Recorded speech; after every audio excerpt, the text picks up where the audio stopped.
అంటే ప్రాథమిక వ్యవసాయ పరపతి సంఘం హొన్నాజిపేట్ మండలము దర్పల్లి మండలము ఈ సొసైటీ అధ్యక్షుడు ఎం రాజేందర్ రెడ్డి గారి మీద అవిశ్వాస తీర్మానం ముందే ప్రవేశపెట్టారు. ఈ నెల 4వ తారీఖు నాడు, ఈ రోజు 22వ తారీఖు నాడు సమావేశం, పాలకవర్గ సభ్యుల సమావేశం ఏర్పాటు చేసి ఆ సమావేశంలో అవిశ్వాస తీర్మానం మీద చర్చ మరియు ఓటింగ్కి ఏర్పాటు చేశాము.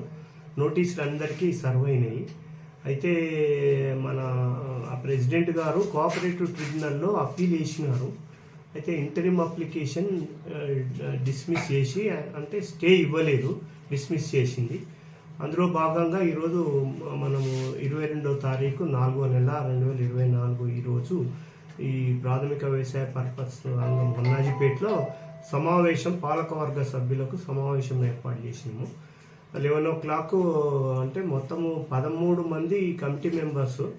అయితే ఒక ప్రెసిడెంట్ గారు తప్ప మిగతా 12 మంది సభ్యులు ఈ సమావేశానికి హాజరైనారు. చట్టంలో సూచించిన మేరకు చర్చ చేసుకోవడానికి సభ్యులకు అవకాశం ఇచ్చినాము.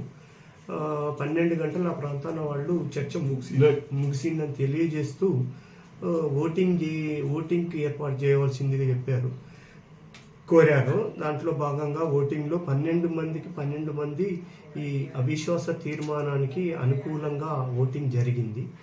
అందువల్ల ఓటింగ్ మెజారిటీ 2/3 మెజారిటీ ఉంది కాబట్టి ఈ అధ్యక్షుడి మీద ఉన్న అవిశ్వాస తీర్మానం నెగ్గినట్టుగా నిర్ణయం చేసి ప్రకటించాము. తదనంతరం ఏర్పడిన ప్రెసిడెంట్ గారి పోస్టుకి వైస్ ప్రెసిడెంట్ శ్రీ రాములు గారిని ఇన్ఛార్జ్ ప్రెసిడెంట్గా మళ్ళీ ప్రెసిడెంట్ ఎన్నిక జరిగే వరకు ఇస్తున్నట్టుగా ఉత్తర్వులు జారీ చేశాం. ఓకే.